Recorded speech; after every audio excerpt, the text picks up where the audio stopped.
Hello everyone, कैसे हो आप सब। आई होप कि आप सब बहुत अच्छे होंगे।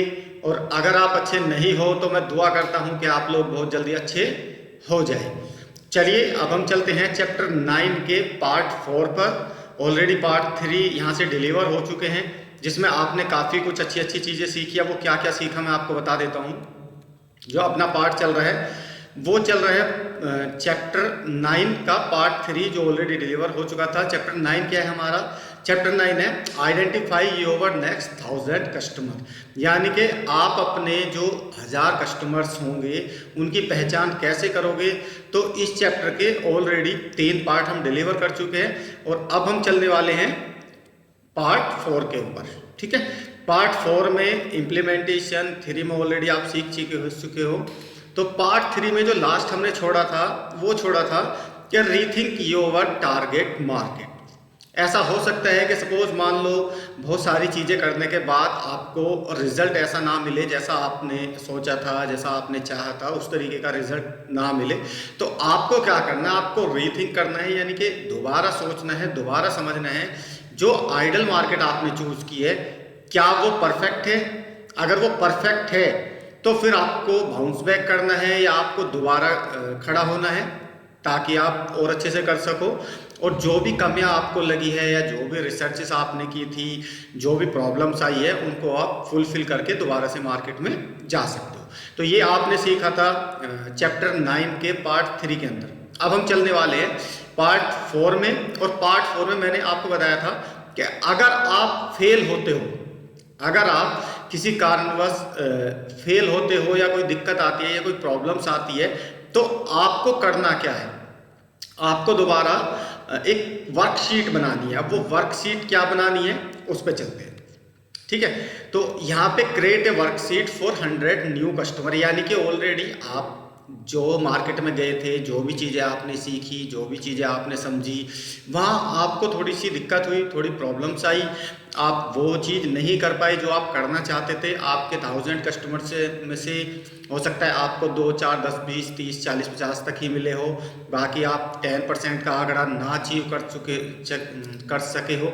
तो आपको क्या करना है? आपको एक वर्कशीट बनानी है। और वर्कशीट में क्या क्या डालना है आपको, ये अब नए कस्टमर्स की बात कर रहा हूँ। जिन तक आप पहुंच चुके हो, जिन तक आप जा चुके हो, उनसे अलग, ये बिल्कुल अलग होंगे और ये नए कस्टमर्स होंगे।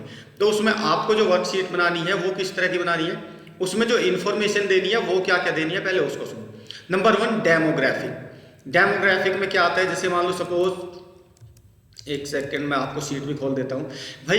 डेमोग्राफिक में मान लो उसका जेंडर मेल है, फीमेल है, उसका नाम, उसकी एज, उसकी इनकम, लोकेशन, ऑक्यूपेशन, है ना, ये सारी चीज़ें आपको इस वर्कशीट में फिलअप करनी है।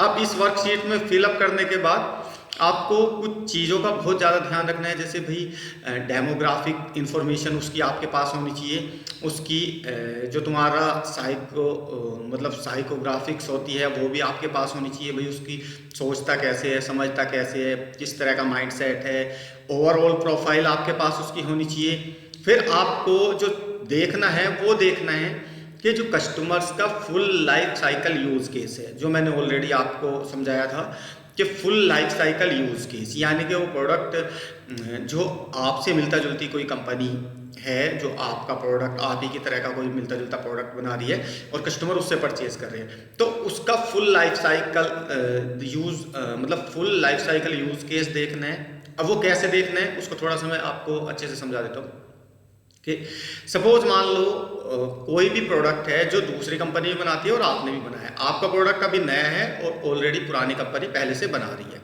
ठीक है, तो अब आपको ये देखना है कि वो बंदा प्रोडक्ट परचेज कैसे करता है, कितना इजीली परचेज कर लेता है, फिर उसको यूज़ कैसे करता है, यूज़ करने के बाद बेनिफिशरी कैसे होता है, बेनिफिट्स उसको हो रहा है, फ़ायदा उसको हो रहा है, तो कितने टाइम तक वो कंपनी के साथ जुड़ा हुआ है, कितना टाइम से उसको यूज़ करते हुए हो गया। अच्छा, तो उसमें और भी काफ़ी चीज़ें आप ऐड कर सकते हो अपने हिसाब से, जो भी आपको लगता है कि भाई ये चीज़ मुझको ऐड करनी चाहिए, तो आप वो भी उसमें ऐड कर सकते हो। अब वर्कशीट ऑलरेडी आप देख चुके हो। अब इसमें वर्कशीट में एक चीज़ और आपको नोट डाउन करनी है कि आपको एक और बनानी है जिसमें आप कुछ एक्स्ट्रा इनकम रख सकते हो, जैसे मान लो उसका name, mobile number, WhatsApp number, email address, occupation, उसका स्टेट, उसकी सिटी, उसकी कैटेगरी, वो किस कैटेगरी का है। उसके बाद आप उसमें कस्टमर की प्रॉब्लम्स क्या है या उसके गोल्स क्या है। दूसरा, उसको आपका जो प्रोडक्ट है वो आपने सजेस्ट किया था तो वो सही था या नहीं था डिसीजन, है ना। नेक्स्ट फॉलोअप अगर वो बोलता है, कुछ टाइम देता है, तो इस तरीके से ये पूरा का पूरा एक वर्कशीट आपको तैयार करनी है ताकि आपके पास सारा का सारा डेटा रहे, क्योंकि डेटा के आधार पर क्या है ना, आपको रिजल्ट बहुत अच्छे मिलेंगे और आप समझ पाओगे कि किस कस्टमर से मेरी क्या बात हुई थी और वो किस प्रोफाइल का बंदा है, किस माइंडसेट का बंदा है। ठीक है, तो ये चीज़ें आपको नोट डाउन करके रखनी है। अब हम चलते हैं नेक्स्ट। अब बात करते हैं कि अब आप सबसे पहले अपनी वैल्यू प्रपोजिशन, यानी कि जो तुम्हारी क्वांटिफाइड वैल्यू प्रपोजिशन थी, जो बेनिफिट था, जो डायरेक्टली कस्टमर को इम्पैक्ट करता है, जो डायरेक्टली कस्टमर को दिखाते हैं आप मैट्रिक्स के जरिए, है ना। मैंने बताया था ना, एक मैट्रिक्स, मैथमेटिक्स, जिसको मेज़र किया जा सके, जिस बेनिफिट्स को आसानी से आदमी मेज़र कर ले, एग्जाम्पल के साथ मैंने आपको समझाया था।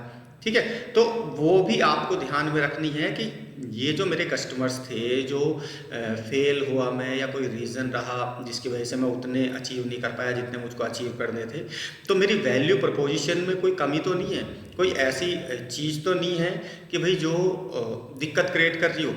अब चलते हैं हम उन पॉइंट्स के ऊपर जिन पॉइंट्सों पे आपको ध्यान रखना है और जिन पॉइंट्सों के आधार पे आप ये डिसीजन आसानी से ले पाओगे।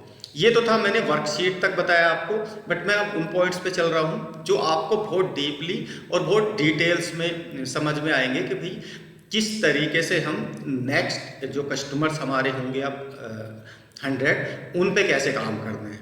ठीक है, तो चलिए चलते हैं। अब हम चलते हैं, नंबर 1 क्या होता है, आइडेंटिफाई। आपने जो भी आइडेंटिफाई किया, आपने मार्केट में रिसर्च की, आपने जो भी प्रॉब्लम्स फेस की, जो भी दिक्कतें आई, है ना, कस्टमर्स के साथ, तो यहाँ पे आपको क्या करना है, आपको अपने कस्टमर्स से जो भी प्रॉब्लम्स आई, जो भी दिक्कतें आई, वो नोट डाउन करनी है। ठीक है, नोट डाउन करने के बाद अप्लाई लर्निंग टू रिसर्च, मतलब जो भी आपने उनके साथ सीखा, उनके साथ फेस टू फेस बात की, तो वहाँ से कुछ चीज़ें समझ में आई होगी कि यार मैं ये गलती कर रहा हूँ, मैं वो गलती कर रहा हूँ, या ये मेरे प्रोसेस में ये कुछ दिक्कतें हैं, या कुछ भी हो सकता है, A to Z जो भी चीज़ें आपने सीखी समझी उसको नोट डाउन करें। उसके बाद इसमें एक चीज़ ज़रूर करना कि सपोज मान लो कई बार ऐसा होता है कि प्रोडक्ट लोगों के हिसाब से, आपके हिसाब से तो परफेक्ट होता है, बट लोगों के हिसाब से परफेक्ट नहीं बनता, उनको और ज़्यादा चीज़ें चाहिए होती है कम प्राइस में, या और ज़्यादा वैल्यू वो चाहते हैं कम प्राइस में, या वो प्राइस ज़्यादा देने के लिए तैयार है बट वैल्यू कुछ ज़्यादा चाहिए, जो कि आपका प्रोसेस नहीं है, आपका सिस्टम इतना अच्छा नहीं है, आपके पास इतनी हाई क्वालिटी की मशीनें नहीं हैं, या और बहुत सारे रीजंस हो सकते हैं उसमें। ठीक है, तो इसमें सबसे ज़्यादा इंपॉर्टेंट जो आपको करना है, आपको करना है जो भी चीज़ आपके पास है, आपके पास जो मशीनरी है, जो इक्विपमेंट्स है, जो टूल्स है, जो भी आपके पास है, उसी में इम्प्रूवमेंट्स करना है। कस्टमर्स के कहने से आप अपने प्रोसेस के साथ या अपने प्रोडक्ट या सर्विस के साथ ज़्यादा छेड़छाड़ मत करना, क्योंकि कई बार क्या होता है, जब फीडबैक आदमी लेता है ना, तो फीडबैक में वो क्या करता है, वो सारा पुरानी चीज़ों को बिल्कुल डिस्ट्रॉय कर देता है और नई तरीके से पैसा लगाना शुरू कर देता है। ठीक है, अगर आपने उसको डिस्ट्रॉय करना है, आपको उसको ख़त्म ही करना है, तो फिर जो भी आपने मार्केट में अब से पहले रिसर्चेस की थी, जो भी आपने प्राइमरी रिसर्च, है ना, मैंने जितनी चीज़ें आपको चैप्टर 1 से चैप्टर 8 तक बताई थी, वो चीज़ें बेकार हो जाती है, आपका टाइम, आपका पैसा, आपकी बहुत सारी चीज़ें, आपकी सारी मेहनत बेकार हो जाती है। ठीक है, अगर वहाँ तक आपने सही से काम किया, तो यहाँ पे आपका प्रोसेस या अपने इक्विपमेंट्स या अपनी मशीनरी या जो भी आप जहाँ तक भी आप लेके आए, वहाँ तक ज़्यादा छेड़छाड़ करने की उसमें ज़रूरत नहीं है, जितने की ज़रूरत हो सिर्फ उतनी ही छेड़छाड़ करें, वो करें जो पॉसिबल हो सकती है। ऐसा नहीं है कि भाई किसी के कहने से आपने 2 लाख की मशीन लगाई, अब वो क्वालिटी, वो चीज़ें नहीं आ रही, तो आप दूसरे के कहने पे 10 लाख और इन्वेस्ट कर दे, उसमें पता लगा आपने 10 लाख इन्वेस्ट कर दिए और मशीन ने वो प्रॉब्लम्स तो ख़त्म कर दी, कोई नई प्रॉब्लम क्रिएट हो गई, तो आप उनके कहने से थोड़े ही आप बार बार पैसा लगाओगे। आप अपने माइंडसेट के साथ, अपने हिसाब से ही, अपने प्रोसेस में, और वो भी अपनी टीम के साथ बैठ के डिस्कशन करने के बाद। आपकी टीम में सपोज मान लो आपके फैमिली मेम्बर्स हो सकते हैं, आपके यार दोस्त हो सकते हैं, या आपका कोई कंसल्टेंट हो सकता है, या आप खुद भी इतने स्ट्रॉन्ग हो कि खुद भी सोच समझ सकते हो कि मुझको कितना चेंज करना है और कितना चेंज नहीं करना। ठीक है, तो ये चीज़ें बहुत क्रिटिकल होती है, बहुत वैल्यूबल होती है। ये बिल्कुल अंदरूनी चीज़ें होती है, इंटरनल चीज़ें होती है। इन चीज़ों को आप दूसरों के साथ कभी भी शेयर मत करना। तो चेंज उतना ही करना जितने की रिक्वायरमेंट हो, जितने में आप इम्प्रूव कर सके और मार्केट में एक कदम और बढ़ा सके अपना। अब नेक्स्ट चलते हैं। उसके बाद आपको बी ऑनेस्ट। बी ऑनेस्ट मतलब आपको खुद के साथ और जो आपके क्लाइंट्स हैं उनके साथ ईमानदार, लॉयल रहना है। इसका मतलब ये होता है कि भाई सपोज चलो एक फेलियर्स मिला, कोई दिक्कतें आई, कुछ प्रॉब्लम्स आई, क्योंकि मेरा स्टार्टअप है, स्टार्टिंग है, तो मैं इम्प्रूवमेंट्स करने के लिए तैयार हूँ, कोई दिक्कत नहीं है। मैं चेंज करने के लिए तैयार हूँ, इम्प्रूवमेंट्स करने के लिए तैयार हूँ। मैं कस्टमर की जो कंप्लेंट्स है या जो दिक्कत है, जो शिकायत है, उसे बहुत जल्द से जल्द दूर करने के लिए भी तैयार हूँ। तो ये तुम्हारे अंदर ये माइंडसेट होना चाहिए, ताकि सामने वाले को ये फील ना हो कि यार हमने तो ऑलरेडी अपनी फीडबैक दे दी और ये इम्प्रूवमेंट्स करने के लिए तैयार नहीं है। तो इम्प्रूवमेंट्स करने के लिए आप तैयार रहना। आगे चलते हैं। Collect customer feedback. Customer feedback आपको कहाँ कहाँ से लेनी है? कस्टमर फीडबैक जिस बंदे को भी तुमने प्रोडक्ट दिखाया, जो आपकी यूज़र प्रोडक्ट का जो यूज़र था, जो फाइनल यूज़र था, जो प्रोडक्ट को यूज़ करता, उसी से ही आपको फीडबैक लेनी है। अननेसेसरी बंदों से कभी भी फीडबैक मत लेना जिसने आपका प्रोडक्ट यूज़ ही ना किया। जिस बंदे ने आपका प्रोडक्ट यूज़ कर चुका और जिसको थोड़ा सा मान लो हो सकता है भाई उसको रिजल्ट आया बट उतना नहीं आया जितना आपने बोला था, या उसको कम आया, उससे पूछ लेना। वो फीडबैक आपके लिए वैल्यूबल रहेगी। ये जो नए कस्टमर्स है ना, इनसे फीडबैक लेने से कोई फ़ायदा नहीं होगा। क्यों? क्योंकि इनको तो अभी पता ही नहीं है आपके प्रोडक्ट, आपकी सर्विस के बारे में। जिन्होंने ऑलरेडी आपका प्रोडक्ट यूज़ कर लिया, जिन्होंने आपकी सर्विस यूज़ कर ली, फीडबैक आपको उन्हीं से ही लेना है जो यूज़ कर चुके हैं। जिन्होंने यूज़ नहीं किया वो आपको कोई भी फीडबैक नहीं देंगे, वो पहले यूज़ करेंगे फिर फीडबैक देंगे। लेकिन जो यूज़ कर चुका है वो आपको फीडबैक भी देगा और आपको वैल्यू प्रपोजिशन पे भी फीडबैक देगा, आपकी सर्विस पे फीडबैक देगा, आपके प्रोडक्ट में क्या इंप्रूवमेंट्स की ज़रूरत है वो फीडबैक देगा, आपकी सर्विस में किस चीज़ की ज़रूरत है इंप्रूव करने की वो आपको फीडबैक देगा। वो वही बंदा देगा जिसने आपका प्रोडक्ट यूज़ कर लिया हो या आपकी सर्विस यूज़ कर ली हो। तो फीडबैक भी उन्हीं से लेनी है। सामने वाले को तो अभी कुछ पिक्चर क्लियर ही नहीं है। पिक्चर आपको क्लियर है या आपके उन क्लाइंट्स को क्लियर है, उन कस्टमर्स को क्लियर है जिन तक ये प्रोडक्ट पहुंच चुका है। ठीक है, अब हम चलते हैं छठे पॉइंट पे, लिसन केयरफुल्ली। लिसन केयरफुल्ली का मतलब ये होता है कि जब आप मार्केट में कदम जमाने वाले होते हो ना, जब भी आप नए प्रोडक्ट या नई सर्विस के साथ मार्केट में कदम जमाने वाले होते हो या नया नया स्टार्टअप होता है, उस टाइम आप चीज़ों को गोल मोल करने की कोशिश मत करना, ध्यान से सुनना। भले ही आप अगर नहीं समझ पाए तो दोबारा समझ लेना उनसे कि सर मैं थोड़ा सा फीडबैक समझ नहीं पाया। डीपली समझना, बहुत डीपली समझना उसको ये सोच लो कि अगर आप वहाँ पे समझ गए, स्टार्टिंग फेज में ही आप समझ गए, तो आगे आपको जो है ना बहुत ज़्यादा क्लैरिटी हो जाती है चीज़ों की। आपको ध्यान से समझ में आ जाता है कि ये बंदा कहना क्या चाह रहा है और मैं करना क्या चाह रहा हूँ। समझ गए भाई? हो सकता है कि वो जो चाह रहा हो आप सुनने के लिए तैयार ना हो, वो सुनाना चाह रहा हो, आपके साथ रहना चाह रहा हो, बट आप उससे जब उसको ध्यान से ही नहीं सुनोगे तो एक्चुअल में प्रॉब्लम्स क्या है वो आपकी समझ में नहीं आएगी। वो जब ही समझ में आएगी जब आप उसको ध्यान से सुनोगे। तो उसको ध्यान से सुनो, उस फीडबैक को ध्यान से नोट डाउन करो कि अच्छा, दूसरी चीज़ जो भी आपका सिमिलर प्रोडक्ट है, जो अदर कंपनी का प्रोडक्ट है, उसको भी ध्यान से हो सकता है एक बारी आप भी यूज़ करके देखें। उससे आपको ये क्लैरिटी मिल जाएगी कि मेरा प्रोडक्ट और इस प्रोडक्ट में क्या डिफरेंट है, या मैं बेहतर हूँ या नहीं, या बेहतर की हो सकता हूँ या नहीं। तो वो सारी चीज़ें भी आपको एनालिसिस करने की ज़रूरत है। उसके बाद कुछ चीज़ें ऐसी होती है कि भाई कस्टमर्स क्या होता है, अननेसेसरी की फीडबैक भी दे देता है। अननेसेसरी की, उसने आपका प्रोडक्ट यूज़ नहीं किया, आपकी सर्विस के बारे में नहीं पता, उसको कुछ नहीं पता है, ठीक है, बट वो फीडबैक आपको अननेसेसरी की विदाउट आपका प्रोडक्ट यूज़ किए देना शुरू कर दे। तो उस चीज़ को भी ध्यान में रखना। फीडबैक एक तो उसी कस्टमर्स के लिए जिसने आपका प्रोडक्ट या सर्विस यूज़ कर चुके हो। दूसरा, इसमें बेस्ड ऑन डेटा, मतलब जो भी डेटा मैंने आपको बताया, जो मैंने आपको वर्कशीट बताई, उस वर्कशीट में जो डेटा इकट्ठा हुआ है, उस डेटा के हिसाब से उसको एनालिसिस करने के बाद जब भी कोई डिसीजन ले अपनी पूरी टीम के साथ बैठ के उसको एनालिसिस करने के बाद ही डिसीजन ले। हो सकता है एक प्रॉब्लम 2% लोगों को आई हो, लेकिन बाकी सभी लोगों को 98% लोगों को प्रॉब्लम ना समझ में आई हो। ठीक है, एक प्रॉब्लम्स ऐसी है जो 55% बंदों को या 60% बंदों को समझ में आ रही कि यार ये जेन्युइन प्रॉब्लम है, लेकिन 40% लोगों को वो भी समझ में नहीं आई। तो तुमको क्या देखना है, जिससे ज़्यादा लोगों की प्रॉब्लम सॉल्व होती हो, मतलब ज़्यादा से ज़्यादा लोग जिस एक प्रॉब्लम्स को मेजर मान रहे हो, बड़ी मान रहे हो कि यार ये प्रॉब्लम्स अगर आप ख़त्म कर लोगे तो हम आपके साथ रहेंगे, कोई दिक्कत नहीं है। तो उस मेजर प्रॉब्लम को निकालना है, और वो आप तभी निकाल सकते हो जब आपके पास डेटा होगा। अगर आपके पास डेटा नहीं है तो आप ना तो मेजर का पता लगा पाओगे ना माइनर का पता लगा पाओगे। अगर आपके पास डेटा है कि भाई मेरे इतने % लोग इस प्रॉब्लम से परेशान हैं, तो आप क्या करोगे, उसी प्रॉब्लम पे फोकस करोगे और उसी प्रॉब्लम को ख़त्म करोगे। तो यहाँ पे ये चीज़ बहुत इंपॉर्टेंट हो जाती है कि ये सारा का सारा डिसीजन अपनी टीम के साथ लो, और दूसरा डेटा के बेस पे लो, डेटा के आधार पे लो।